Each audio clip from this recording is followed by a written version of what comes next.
നമസ്കാരം മക്കളെ, നമുക്ക് പഠിക്കാം. ഇന്ന് നമ്മൾ വ്യഞ്ജനാക്ഷരമായ സായാണ് പഠിക്കുന്നത്. സ എങ്ങനെയാ എഴുതുക എന്ന് പഠിക്കാം. 2 വരയുടെ താഴത്തെ വരയിൽ പേന വെച്ചുകൊണ്ട് നമ്മൾ പഠിച്ചിട്ടുള്ള നായാണ് ആദ്യം വരയ്ക്കുന്നത്. ന. അതിനുശേഷം നായുടെ അവസാനമായി അല്ലേ? ഇപ്പോൾ അതിനുശേഷം ഈ ഒരു വരയെ നേരെ മുകളിലേക്ക് വളച്ച് വെക്കുന്നതാണ് സ എന്ന അക്ഷരം. ഒരിക്കൽ കൂടെ എഴുതാം. ആദ്യം ഒരു നാ വരച്ചു. ആ നായുടെ അവസാനം എത്തുമ്പോൾ വളച്ചുകൊണ്ട് മുകളിലത്തെ വരയിൽ കൊണ്ടുവന്ന് നിർത്തുമ്പോൾ സ എന്ന അക്ഷരമായി. ഒരിക്കൽ കൂടെ എഴുതാം. ആദ്യം ഒരു നാ വരയ്ക്കണം. നായുടെ അവസാനമാവുമ്പോൾ വളച്ച് മുകളിലെ വരയിലേക്ക് വെച്ച് നിർത്തുക. ഇതാണ് വ്യഞ്ജനാക്ഷരമായ സ.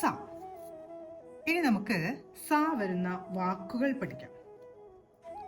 ആദ്യം പഠിക്കുന്ന വാക്ക് സംസാരം. സംസാരം. സം എന്നാണ് ആദ്യം എഴുതേണ്ടത്. സ എഴുതി എന്ന ചിഹ്നം ചേർത്തപ്പോൾ സം-ആയി. സം സാ.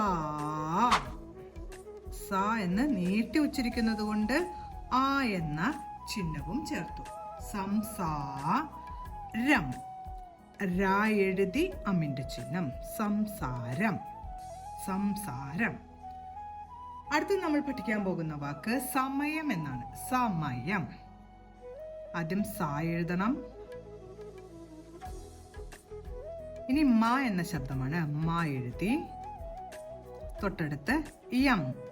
യാ എഴുതി അമ്മിന്റെ ചിഹ്നവും ചേർത്തു. യം. സമയം. സമയം. അടുത്ത നമ്മൾ പഠിക്കാൻ പോകുന്ന വാക്ക് സിനിമ എന്നാണ്. സിനിമ. ആദ്യം സി എന്നാണ് എഴുതേണ്ടത്. സ എഴുതി ഈ എന്ന ശബ്ദത്തിനായി ഈയുടെ ചിഹ്നം ചേർത്തു. സി. ഇനി നീ ആണ് വേണ്ടത്. നാ എഴുതി വീണ്ടും ഈ എന്ന ചിഹ്നം ചേർത്തു. സിനി മ. മായാണ് എഴുതേണ്ടത്. മ. സിനി മ. ഇന്ന് നമ്മൾ വ്യഞ്ജനാക്ഷരമായ സായാണ് പഠിച്ചത്. കൂടാതെ സ വരുന്ന വാക്കുകളായ സംസാരം, സമയം, സിനിമ എന്നീ വാക്കുകളും പഠിച്ചു. എല്ലാ വാക്കുകളും പറഞ്ഞുകൊണ്ട് എഴുതി പഠിക്കാൻ ശ്രമിക്കണം. നമസ്കാരം മക്കളെ, അടുത്ത ക്ലാസ്സിൽ കാണാം.